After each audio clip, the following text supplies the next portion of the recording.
Wait, I'm taking a sip of All water. right. Hydration is very important, people. Okay, we're right. Oh, you started recording. Well, good afternoon, everyone. Thank you so much for joining us today and joining Leadership Montgomery and Montgomery College. We are excited about today's topic. It is leading in a time of crisis. However, I'm renaming it leading during a time of pause, because I think using the word crisis gives us more anxiety, and I feel like at this point we don't need anymore.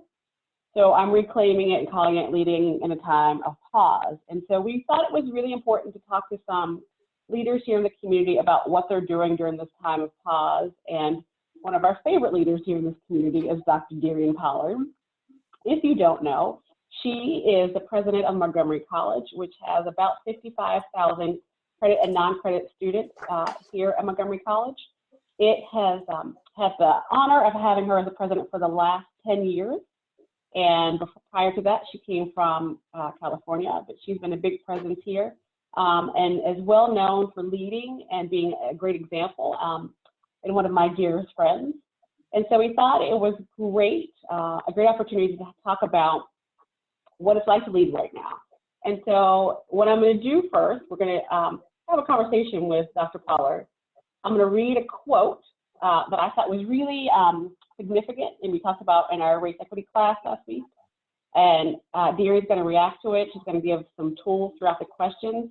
And then you all are going to be able to ask questions through the group chat. And Carmen, who is helping us out, he's in charge of our marketing, is going to read some of the questions for DeRionne to respond with some of her great nuggets. So here's a quote from poet Sonia Renee Taylor. We've been forced to leave behind what we don't need. What's getting us through will take us forward, and the rest is up to us.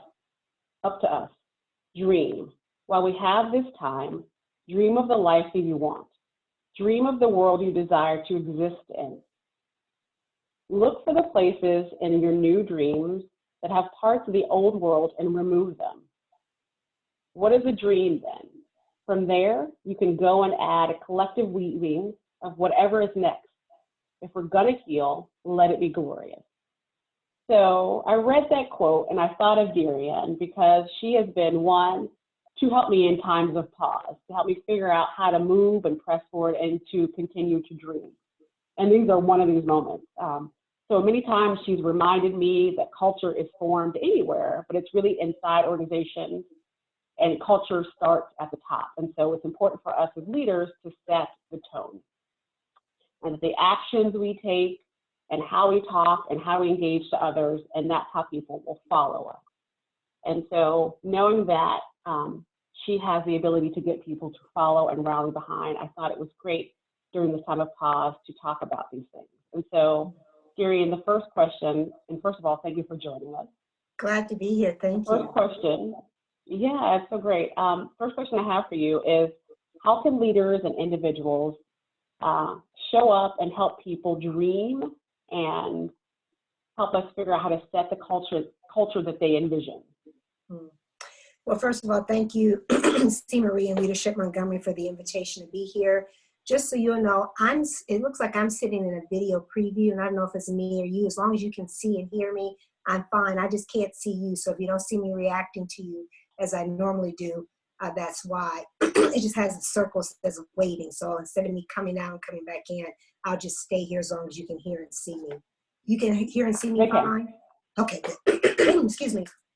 So let me say, I think this question this dialogue is really important. I want to really commend you also for reframing it, because I think one of the things that we're all learning about this moment is that the pace of it has accelerated in such a way that oftentimes, if you have not been deliberate about how you choose to lead, whether that be as a leader of an organization, a leader of some type of entity, whatever the case may be, or how you choose to follow, because every good leader needs a follower, a set of followers. If you haven't deliberately thought about that, I think sometimes you can fall into bad habits or bad practices that aren't really grounded in who you are. So for me, when this time of pause, and I try to do this deliberately every day, I try to think about how do I want to show up. So when we started this moment almost 3 weeks ago, when we realized that this pandemic was around us and it was going to change the very way in which we operate as an organization, the first thing I thought was important was to sit down and articulate for us a set of guiding principles about how we wanted to show up and do this work. And then from there began to set forth a set of assumptions or risk factors that we need to be responsive to. Oftentimes when we start this, we're thinking about the crisis at hand. So for us as a college, obviously, how are we going to move to emergency remote teaching and learning for our students and for our employees? How are we going to make sure we have the technology capacity? How are we going to ensure that we were actually deliberately thinking about all the processes that are impacted and that we have the infrastructure? But before we got to that, every time we sat down with the team, for me, I often sat down and thought about how do we organize this work? So for us, and being very deliberate to know that where our strengths are, where our weaknesses are. So for us, that meant organizing an advisory team that we brought in as an organization to help give us that feedback, composed of some content area experts in our institution, as well as some people outside the institution who give us feedback as we had to make some very important decisions. So knowing what you don't know is as equally important as knowing what you do know, and then grounding what you know and don't know in the mission of who you are as an organization. And then for me as a leader, how I choose to lead, making sure that I am absorbing the chaos, projecting calm, building confidence. That's a part of what I think the role is of a leader in these moments. So for me, that's how I try to find time to pause, try to make sure that before I start stepping in any clear direction, which later I can talk about how you actually have to make decisions, is to really ground yourself in those set of principles up front. So I love that. And so that leads me to the next question. And so you said you talk how you try to project confidence, right? And lead from that place. And so what are some of the tools that you're using to project that confidence? Mm-hmm. So I think a couple of things. One is, that quote that I said is actually, I took a media training a long time ago. And one of the media, I wrote it on a poster. It was probably still sitting on my desk in my office. I rewrite it every couple of years. And it says, absorb the chaos, build confidence, project calm. And I think that's a huge part of what our role is as leaders in organizations. So for me, you try to build confidence by letting people know that you're making thoughtful and informed decisions. But more importantly, when you articulate those decisions, you're being deliberate in how you do that. So almost every day for the past 3 weeks, I have articulated to the college community, either in a written format or in a video, some message to let them know that I'm present, to help them understand some of the major decision factors that are having to be made, and to affirm the fact that this is a stressful moment for all of us. So part of that, and every time we make a decision, my team now, we've gotten to a point where I'll say, what's the why and what's the why now? Why are we doing this and why are we doing it now? And that has to be grounded in every piece of communication. That's how you build confidence. Even if people disagree with the decisions you're going to make, if you're able to, as a leader, articulate what those decisions are, and then be able to help people understand how you arrived at that decision, that means a lot in terms of that. Secondly, as I said earlier, I surrounded myself with people who could help inform that. So my cabinet, we've met every day. We have a standing COVID-19 task force meeting that happens every weekday at 4 p.m. And in that meeting, several of them for the first week and a half are over 2 hours, but every night from 4 to 6, we were going through every issue. We routinized that. We came up with a standing agenda so people knew what the major issues were. I wanted to hear from the county. I wanted to hear from the state. Were there federal updates? We had to be very deliberate about what are we hearing from the front lines of faculty and students? What are media reports telling us? So we had a standard protocol. What is our Corona advisory team telling to us all the time? So we built that into a standing agenda, and then we built special topics that we had to address based on the evolving issues that were happening there. So you build confidence, I think, by one, this idea of having very clear messages about what you're saying and working through those messages deliberately, but then also demonstrating competence. So you can't have confidence without competence. So people need to understand that you've surrounded yourself with informed leaders, that you're hearing perspectives. And as a leader, I'm very clear to say, I don't know that. But you know what? Here's the beautiful part about working in a college. There are thousands of people who work there who are smarter than me. But my job is to distill and tap into their knowledge base and bring it to the organization in a way to build people's confidence in the way we make decisions. And then last than that, so we are looking at our communications, being deliberate about that. We're being competent and making very competent decisions along there. We're also, as I said, also routinizing and building a structure around that. Then we're also not getting stuck in this crisis moment, right? So this is what happens. You know, we've got this coronavirus going all around us right now. Most of us who are in these types of roles are focused on the crisis. My job, I think, is to slowly start to pivot to what I think this new norm is going to be. And that's when we have to start making decisions, not for what's happening right now, but what's going to be happening in the long term. So I love that part about pivoting and talking about moving to what's happening in the long term and normal, because I feel like people right now are so caught up in what's happening at this moment that they can't see forward. You're right. The struggle is real. It's real. It's definitely real. So I've been having conversations with people about here's what's going to look on the other side, and they can't get there, right? And so I think these tips that you have put out for folks, right? The why now, the routine, surrounding yourself around people, are some solid measures to help people to think about that. Because I feel like if we don't think about the future, then we're not going to be prepared. And so I think taking that from the college level, so you will have the fortunate that you have a lot of people around you. So for some people who are in smaller communities, can you talk about how you can take some of these rules and some of those plans for someone who's running a church, who's running a small nonprofit, who's running a small business, right? Yeah. So I think a couple things you have to do. And literally one night, even though I work for and lead a large organization, I'm very clear about my role. And my role in this organization is to set a direction and then get out of the way. And if I set that direction well, then all the different roles that go with that follow it. But the hardest part of this, I think, is setting the direction. So I literally got up one night and I sat down and I started crafting a document. And I think I am one who spends a lot of time, and I admit my background is in writing. So I think as I write. And I put down, and I would challenge you to make sure it's no more than 2 pages.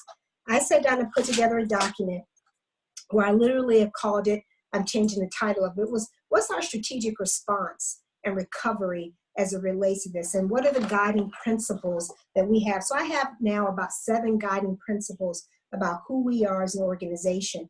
And then, as I said earlier, what are the assumptions and risk factors that we have to anticipate? So for us, they range from things such as enrollment. What are the projections that we should be thinking about? Is the business model that we have right now a sustainable one as a sector? Related to this, we have to think about what happens when the virus touches our college community. How do we respond to that as an organization? Do we have existing policies that are able to respond to telework, or how do we handle media inquiries? Even if the scale may be different based on the size of the organization, but what I think leaders have to do in these moments like this is easy, again, as we were saying, to kind of be reactive and get caught up. You kind of, am I going to make payroll? How am I going to get this sponsor, this event I'm having? I think we have to take the time to ground ourselves in what we know about this situation. And then what we're paid to do, I think, as leaders, dare I say what we're called to do as executive leaders in this moment, regardless if you're at a small nonprofit, a church, a large multinational, a community college, whatever the case may be, if you're a leader in this moment, you have an obligation to sit down and anticipate how this moment is going to affect us. Because here's the truth, y'all. It's already affecting us, and the business model will no longer be the same. There will be businesses that exist right now that will not exist in a couple of months. There are businesses that will come about as a result of this moment. And do we have, I ask the question, the workforce in the county to respond to that? What's my job in producing that? How do I think deliberately and intentionally about where the county is going? And how do I use my influence and my voice to be able to project what I think the direction is right now? So I think as leaders, our job, and we don't take the time for ourselves because we're so busy, making them to-do lists. Let's focus on this, focus on this. This has got to get done. Do students can get their financial aid? Do people get their paychecks? How's the mail going to get handled? That's a good part of the work, but we got to sit down and in the calm, in the quiet, sometimes it's at 2 o'clock in the morning. Sometimes it's at 3 o'clock in the afternoon, whatever it is, to sit down and really craft those assumptions that need to guide your decision into the future. Right. So I love this thing about the business model sustainable, because all of us, no matter what, have to look at our business model, because some things aren't going to be sustainable anymore. And so I think that goes across any sector that you're in. And the fact that you are continuing to pivot and think about that is really important. I think that affects all of us. So I want to pivot a little bit and actually talk about, okay, so as a leader, this is your organization, you're doing this. Let's talk about how you're using these principles at home, right? Because we have multiple duties.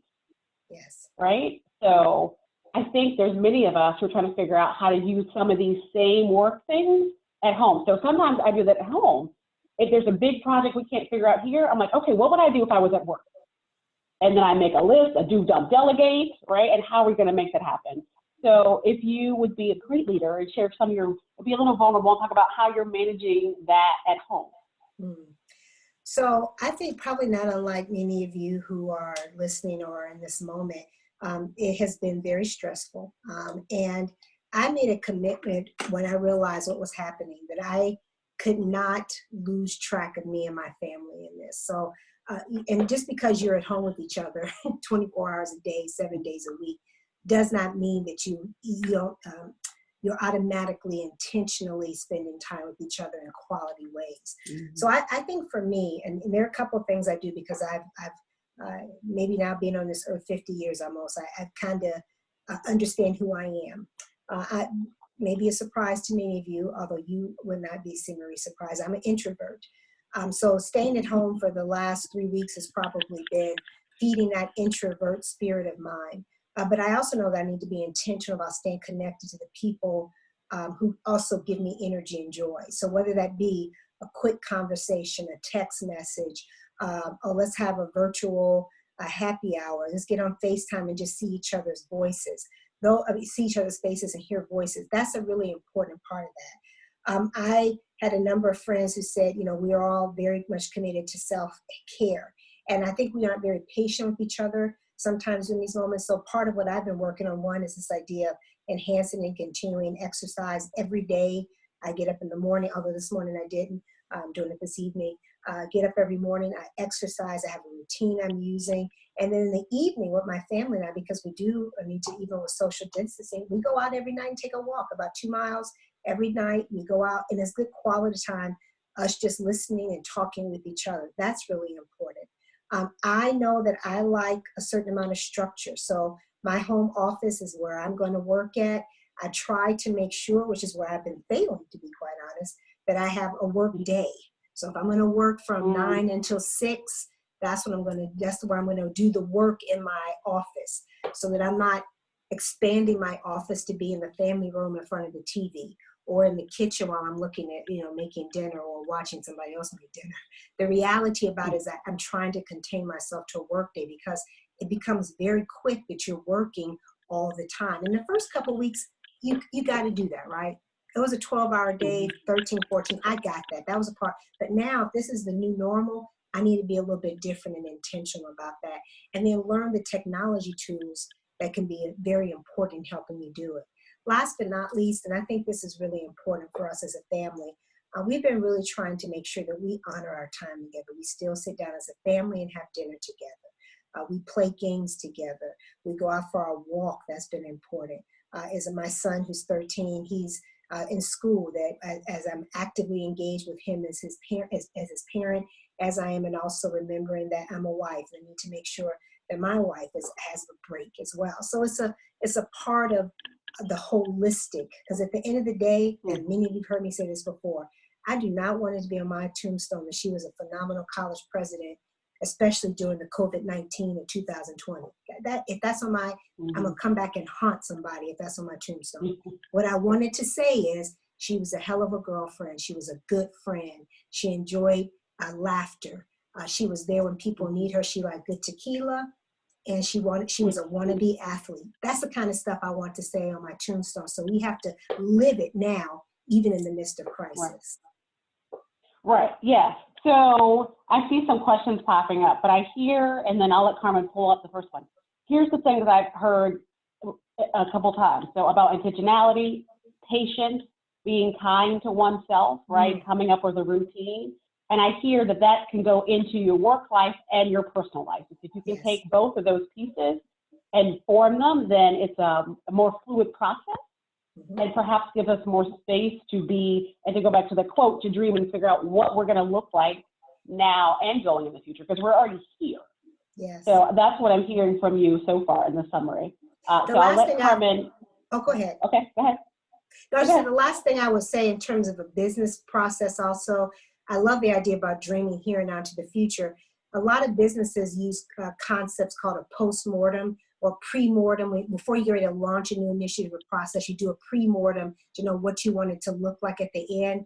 Part of that process that I did for myself as a leader was a post-mortem. What do I want them to say at the end of this? That how we did this work as a college. So for me, that was where I sat down and came up with those guiding principles and articulated assumptions and risks. So that way, I'm able now to develop a strategic response to those things based on even taking the time to talk about them. So we have to be present focused, but future minded. And that's a part of the work as well. So I apologize. I'll open the questions. Yeah, no, I agree with you. So I'll let Carmen pop in. But I think as leaders, it's our duty. I try to work backwards. Yes. Right? Yes. Yeah, and then fill in the pieces with the people who are smarter than me. So Carmen, do you want to go ahead and pop in and give us the first question? Sure. As a reminder, please utilize the question and answer function at the bottom of your screen. I'm going to read them aloud so that people who are viewing the recording later can actually know what we're asking. So the first question is from Jody. How are you balancing planning for the future while ensuring you can respond to what is currently happening? So thank you, Jody. That's a really good question. And part of what I'm trying to do is literally, and this may sound odd, literally trying to systematize that in my day. So if I literally put on my calendar, present focus and then future focus. So even if I'm putting an hour and a half on my calendar each and every day so that I can make sure I'm focused on that. And then when I have these these daily 4:00 task force meetings with the members of my cabinet, I am literally pivoting the meeting that way. The first half of the meeting is where we are right now. Give me the status report of what we're hearing from the county, the state, and the feds. What is our Corona advisory team telling us? What are we hearing from students and faculty? Understanding what social media and media requests are coming. That's standard because that's their present focus, right? So then my job is working in to craft the second half of the agenda. So what are the implications for us for spring enrollment as a result of this? Have we had intentional conversations with the bonding agencies who are understanding how to send our next bond out? Have we had a deliberate conversation about our telework policy and making sure it's aligned with where we are right now? How have I communicated with my board about these issues? So I think it is, and this sounds, it's intentional design. Until it is a consciousness or a habit that you go to, you have to plan it out. It reminds me now, my trainer, I'm missing her, but she gave me a sheet of paper with my training plan for the day on it. And each week I know I haven't gotten to a place where I can just say, oh, it's leg day. Let me pop this out, and pop this out. It's intuitive. That's not where I'm at in my journey.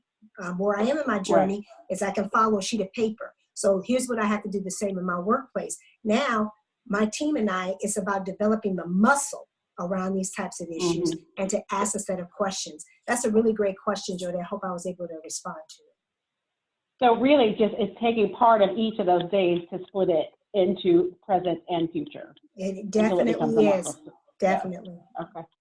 Thank you. Carmen, next question. Yeah, so our next is kind of a two-parter from Sylvia Henderson. How are you teaching the people who are leaders, who you directly lead, to use their words intentionally to help their charges reframe their thoughts? And also, if you could repeat the absorb, project phrase that you said earlier. Yeah, Sylvia, thank you for that. And as someone, I have a couple of degrees in English, so I love words. So and I'm trying to be very intentional when I say certain types of things. So I love your question about trying to do certain things with your teams.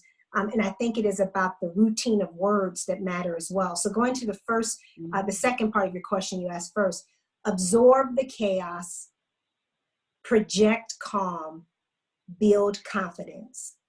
So you absorb the chaos as a leader, you project calm even in the midst of the crazy, and therefore you build confidence in people to be able to do their work and in your decision making as a leader. Absorb the chaos, project calm, build confidence. What I tell my leaders, and I am quick to believe in praising in public and criticize in private. So when I do that, part of that is what I ask very deliberate, and they know Aderianisms. Help me understand how. That's always one of my favorites because that lets me know for me. So I ask a lot. Help me understand how we arrived at that. How are you going to communicate that to your team? That's a really powerful one because I think it forces them to think about either practicing in front of me. Again, going to what I said earlier, what's the why statement and then what's the why now? Because at some point you have to be able to create that sense of urgency with those people that you follow, but also who follow you, but also at the same time, making sure that you've thought this through in terms of how you're going to respond.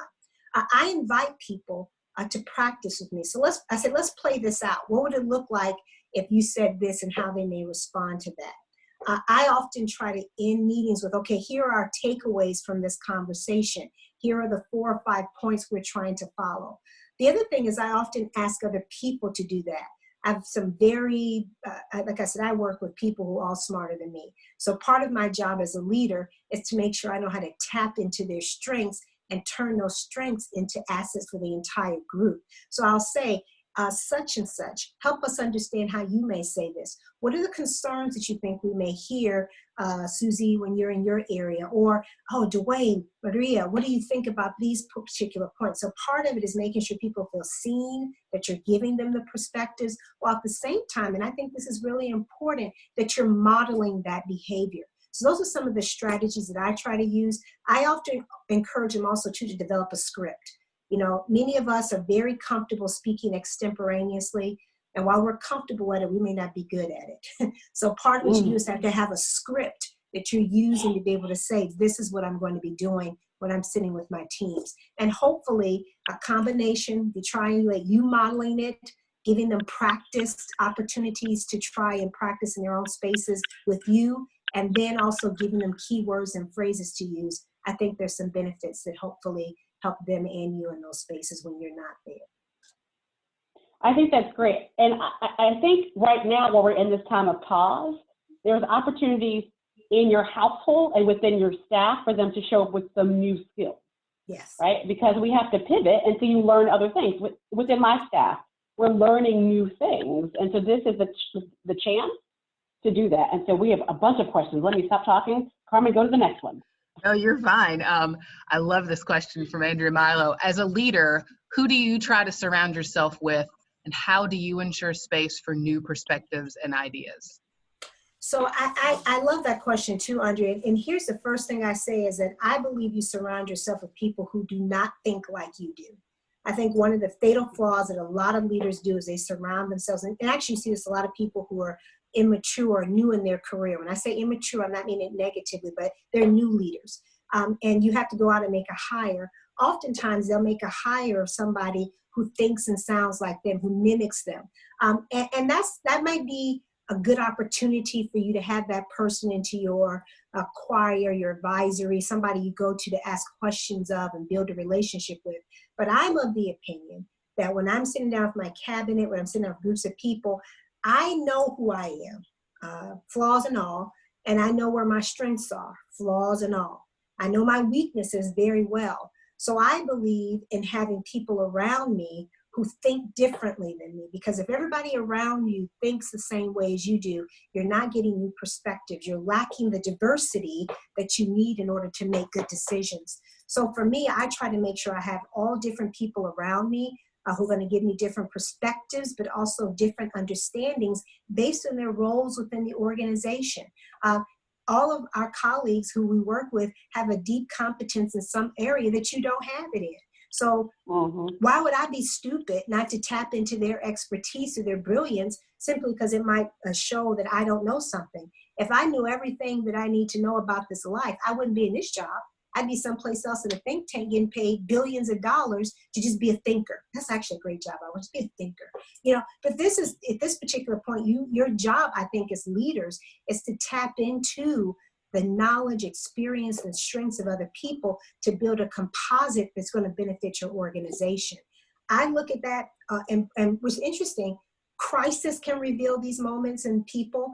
And I see some people who rise up in that, the adrenaline, and you have to watch that and you tap into it. But for me, I believe that real leadership is shown in the long haul.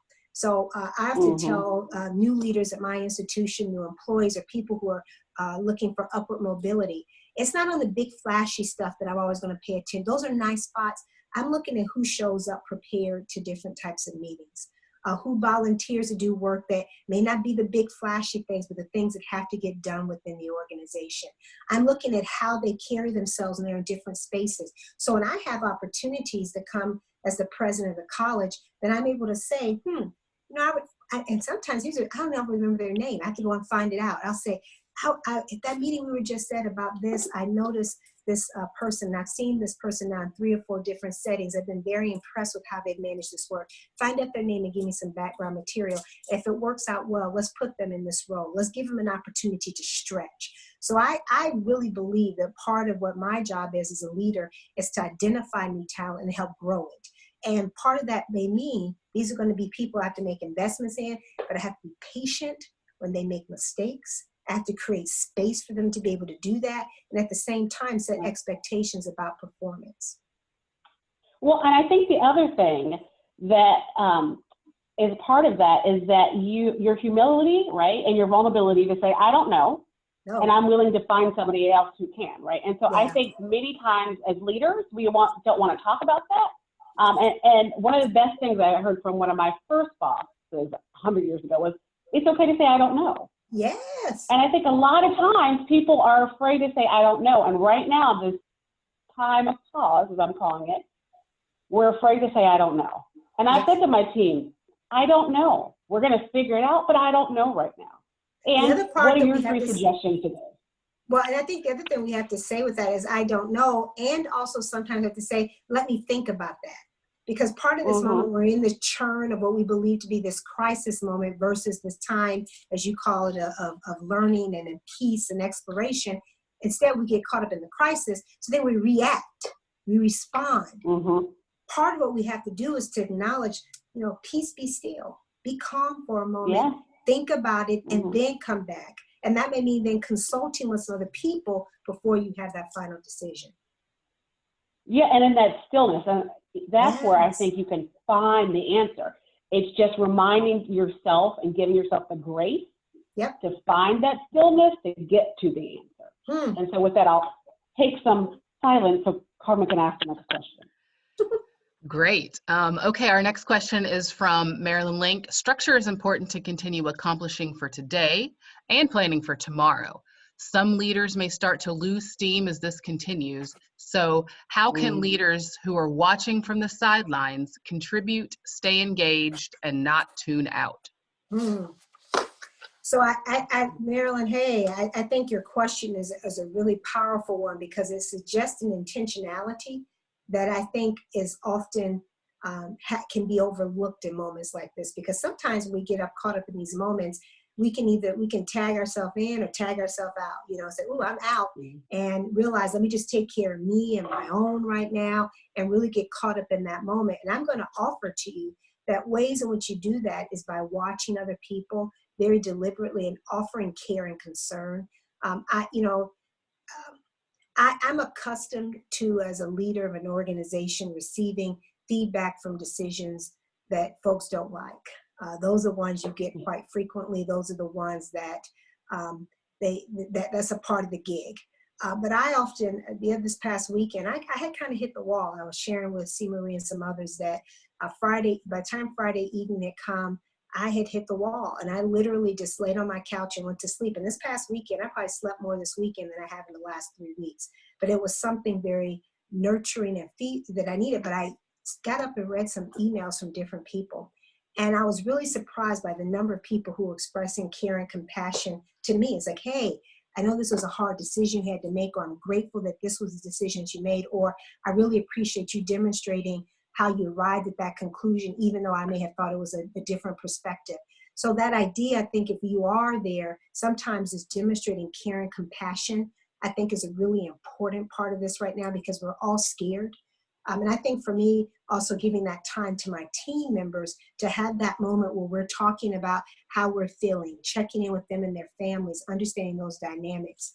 And I think as well for where you want people to stay engaged, to stay committed, as leaders, we have to find moments to create those opportunities for them. I've read a lot of colleagues who have been doing things like doing virtual town hall meetings. They're responding to questions as they come in directly and publicly so that people can hear them. So I think, and there has to be an intentionality both by the staff or the folks who are being led to stay actively engaged, and then those folks who are in leadership roles to make sure that they're creating intentional spaces. I had one of my folks say, he said he sat down and wrote handwritten notes to everybody in his team just to let them, he said, because if I saw them, I would in their office, and he's got a fairly large team, but for him it was important to sit down every day for a week and just send out handwritten notes so that everybody in his team got that. That to me, I can tell you now, they will feel seen, heard, and valued simply because he took the time to make sure that they were seen, heard, and valued. Yeah, and I think this is the time right now where we really have to make sure people are seen, heard, and valued, whether that's in your house, outside of your house, right? And so that intentionality around that is so important. And so whether you have to step up, I was talking to another colleague, and I said, you've got to meet with your staff more often than you've been meeting, right? Because she was trying to give them their space to get the work done. But I think this is the time where you've got to show up more than usual. Yep. Because they have to go back to your absorb the chaos, project the calm, build the confidence. They have to see it from you more, so they can stay. Because we are, I dare say, in the pre-middle of this, right? So to come up with a new phrase. I know. And so it's a pre-middle? I don't know. But it's about the marathon and pacing yourself around that and taking that self-care. Yep. Okay, so Carmen, go to the next one. All right, our next question is from Marty Wall. From a leadership perspective, what, if anything, would you do differently if a future crisis occurs? That, Marty, that's, this goes back to that post-mortem that I'm doing even right now. I have a list that I'm keeping on my desk of things that I would have done differently. So for instance, one of the ones that I think will continue to trouble me, even in this process right now, is that we as an organization had not done some of the intentional work around policy that we need to have. So we as an organization last year, I think maybe 8 months ago, had just redone our telework policy. So we went in and took all these policies around different alternative work, and we put them in one. Not one of us had thought about, though, a pandemic situation. The most, and some of you hopefully will appreciate this, the most we thought about is a bad snowstorm.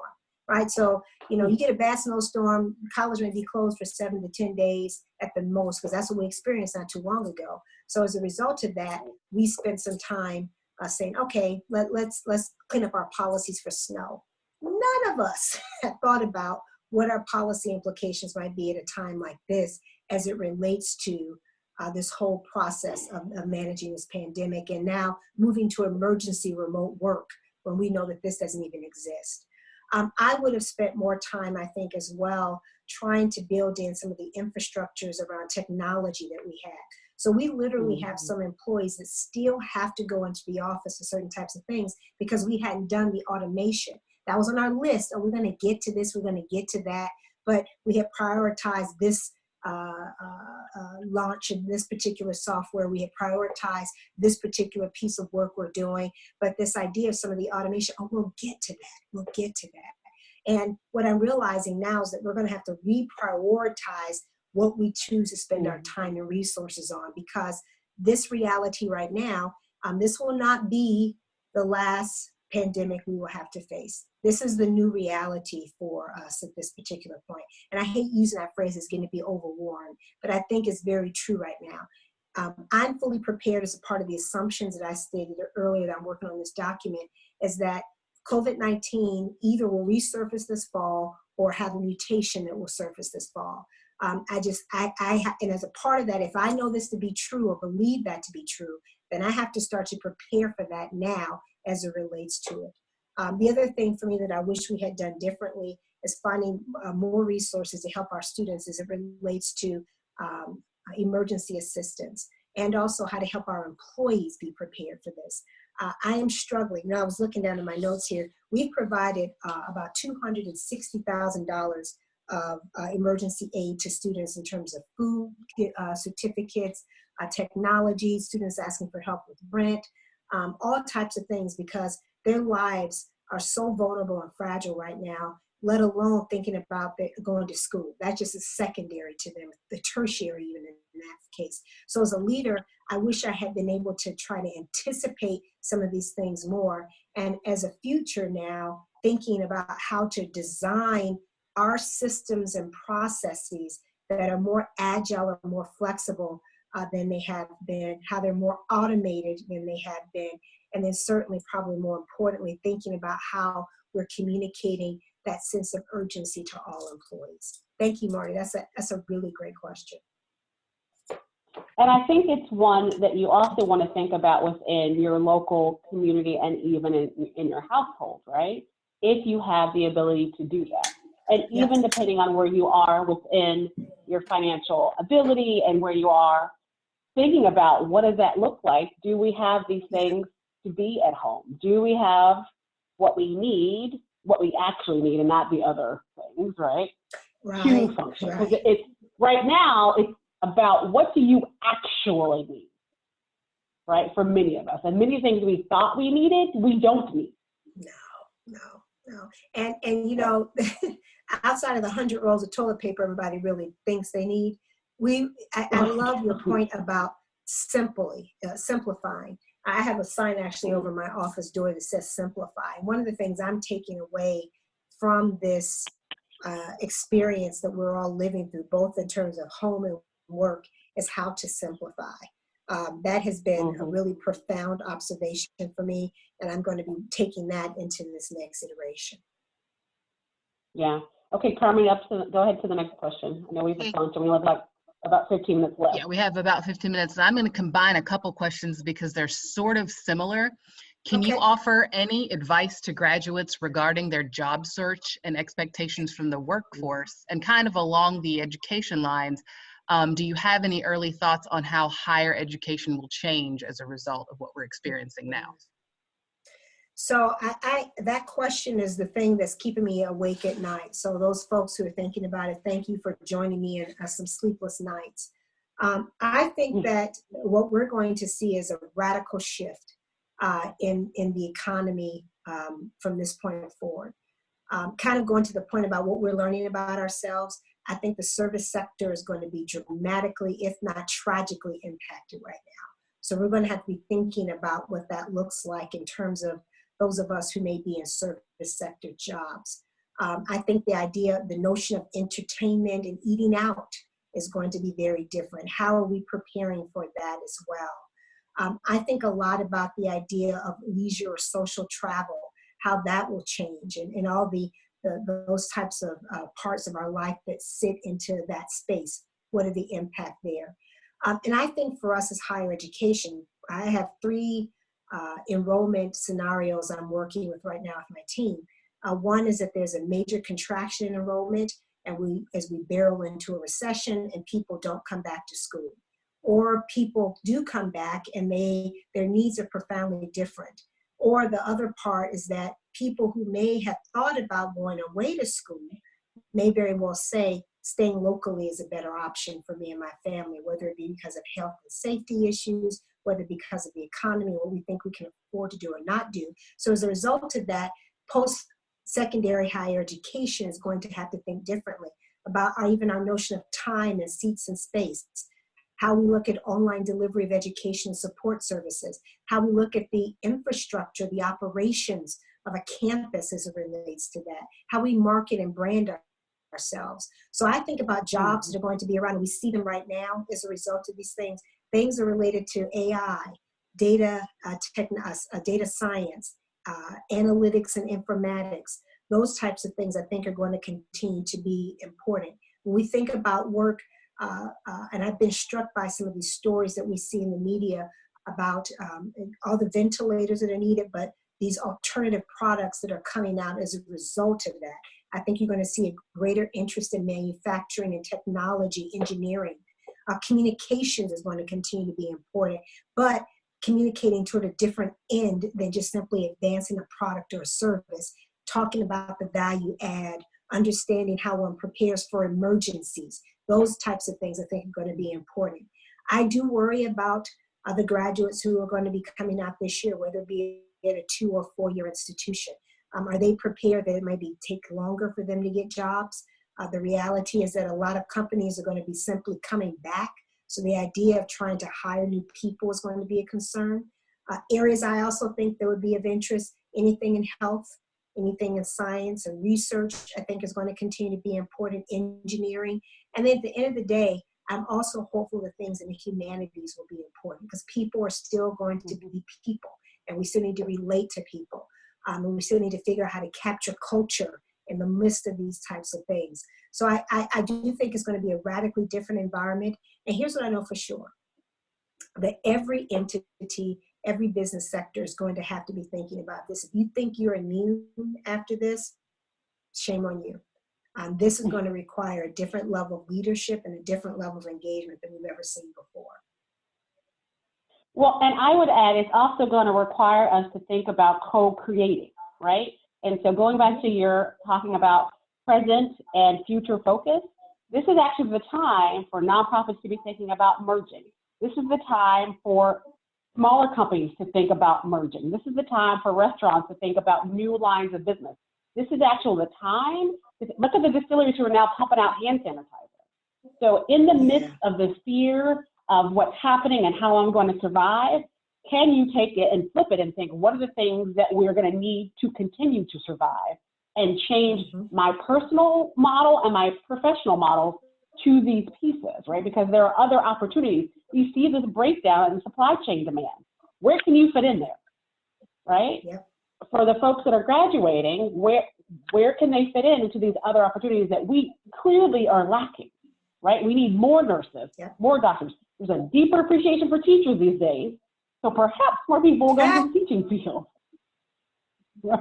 Ain't that the truth? But even think about how that's going to change right now. You know, what happens to the agrarian calendar? You know, if you think about most K-12 spaces, we're based on an agrarian calendar. You start after the harvest in September, you work until the harvest that will start in May.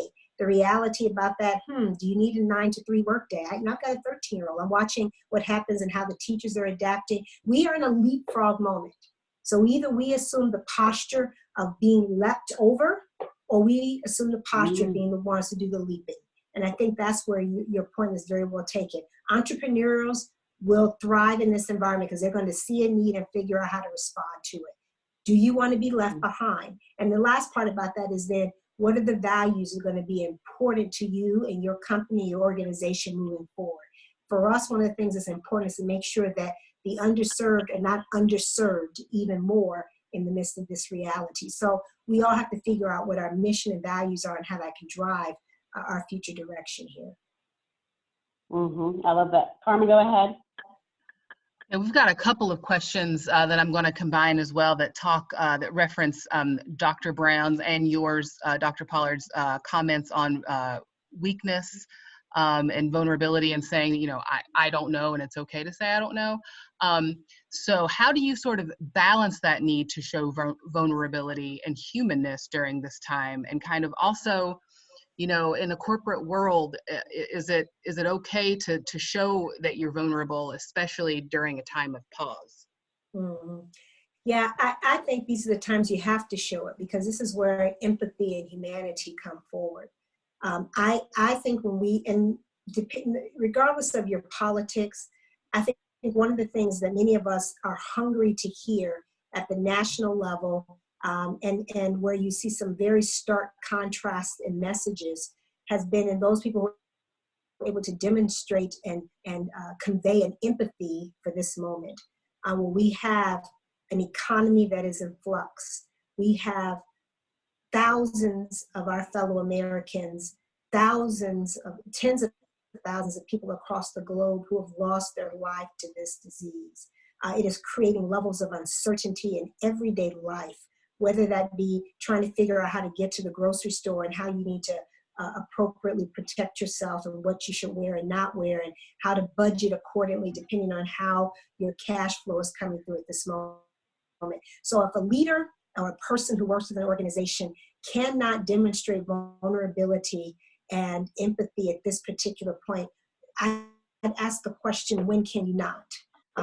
With that though, if you are a leader in these organizations, you also, going back to that point I talked about earlier about absorbing the chaos, projecting calm, building confidence, you can't be in crisis and be at your wits' end the whole time. So again, I believe you have to have well-crafted messages with well-crafted intentions behind it. So I will spend, every day I've sent out a written communication to the college community. If I say the first half of that, I'm going to talk about key pieces of information that have been about change efforts or information you need to know as an organization. The next part of that is also going to be about expressing deep gratitude. Another message I send out the next day may start off with saying, here are a series of concerns that have been raised as a result of the last time that I talked. Let me give you some reactions or some direction based on that, but also affirm for you that I know this is an uncertain moment. And here's the other thing I've said a lot in my messages. We're going to make mistakes, but we're going to do something very important. We're going to fail fast, and we're going to correct it and learn from it. So I think a part of good leadership is modeling that behavior. It is absorbing a certain amount of the chaos. It is also projecting calm to build that confidence by having a balanced message. I can't do this video message to the college community where I'm gonna break down in tears the whole time I'm doing it. Can I show that I'm uncertain and I'm concerned and I have moments of fear? Yes. But as my job as a leader is also to be able to demonstrate to the college community that I'm listening to them, that I'm aware of those dynamics, that I'm anticipating things that they may not even know I'm anticipating in such a way that good decisions can be made. So I guess the short answer to that question, set of questions, Carmen, really was about balance. For me, I think everything in life is about a yin and a yang. It's about the balance. If you can figure out how to thread that needle, I think you'll be far more successful in your roles. All right, Carmen, I think we've got time for maybe one or two more, and I'm going to try to give us some summary. Sure, no problem. Well, I'm going to sort of combine another set of questions because we've had some questions around equity. How do you ensure that your team maintains a focus on equity when at times like this, it can sometimes go by the wayside? And kind of along that same line, what educational spaces need to be cognizant to increase access and equity? So I think, and this kind of goes back to the point that I made earlier about understanding who your values are, what your values are and who you're serving. Montgomery College has been on a long thread and a trajectory around radical inclusion. We believe that everyone who wants to come to college should have the ability to do so and should be able to thrive in that environment. We also believe as an organization that we are deeply flawed. And as a result of that, we have to be intentional about trying to create spaces and places where everyone can thrive, regardless of race, ethnicity, background, regardless of language competence or skills, regardless of what educational pathway that brought them to Montgomery College. So we literally, on my cabinet is our Chief Equity and Inclusion Officer. And here's the thing I love about this, is that it's not just or always or even her who asks the question. There are other people who would say, as we're making a decision, how does this speak to our commitment around equity and inclusion? So this lets you know. So this is moments when this crisis like this or time of pause, this is where your character starts to show as an organization. This is who you really are starts to show. So in the midst of these moments, when I ask a question about implementing X policy or speaking to this particular issue, it is that when you get to know where the investments you've made in professional development, the investments you've made in individual organizational development, the work that you've done to help prepare your team for these types of things, for me, this is where I get to see it come out, where I can know with a clarion call that this particular person is going to ask me, DeRionne, how are we making sure that we are not underserving the underserved?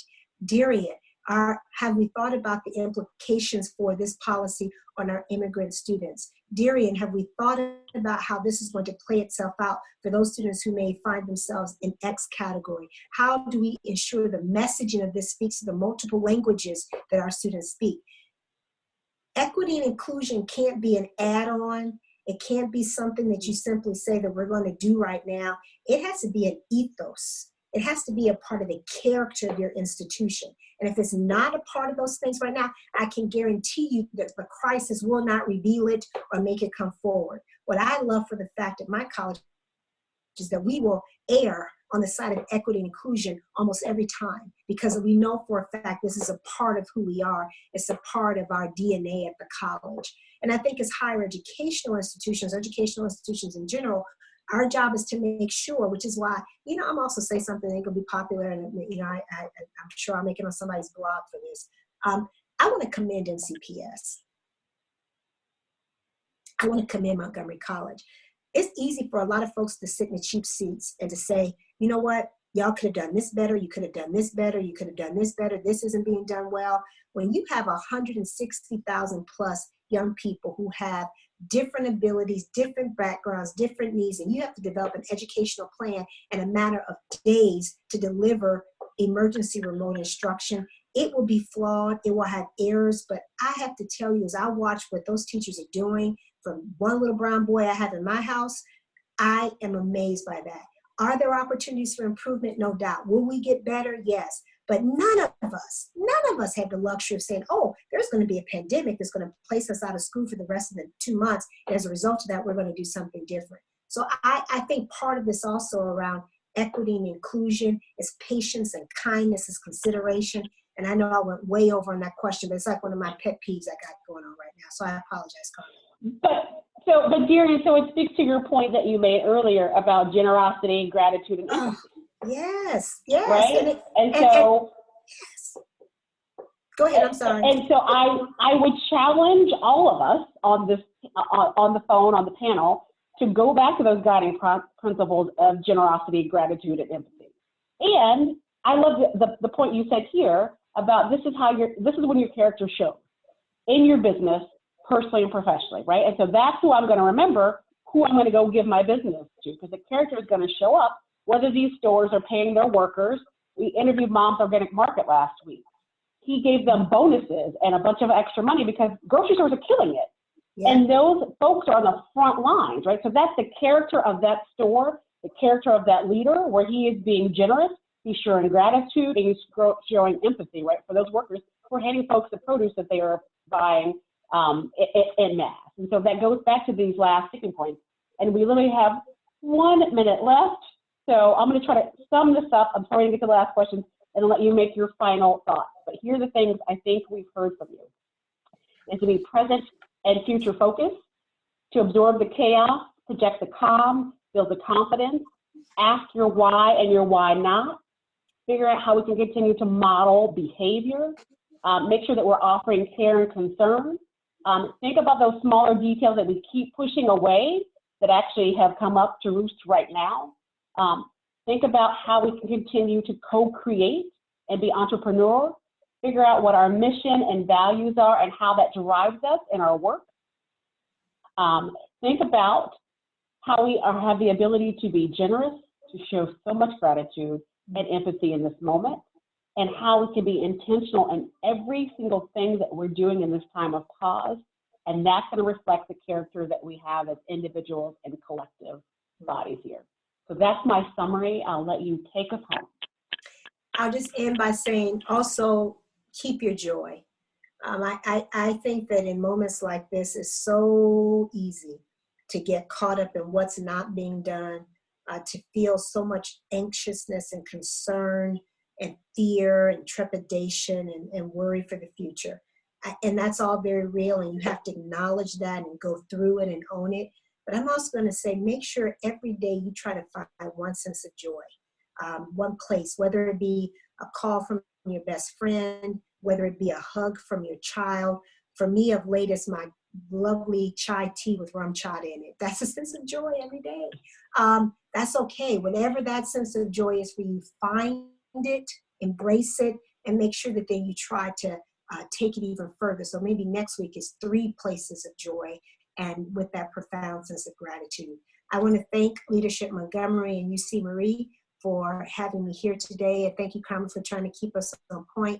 And thank you all for joining. I look forward to future conversations of this in the future.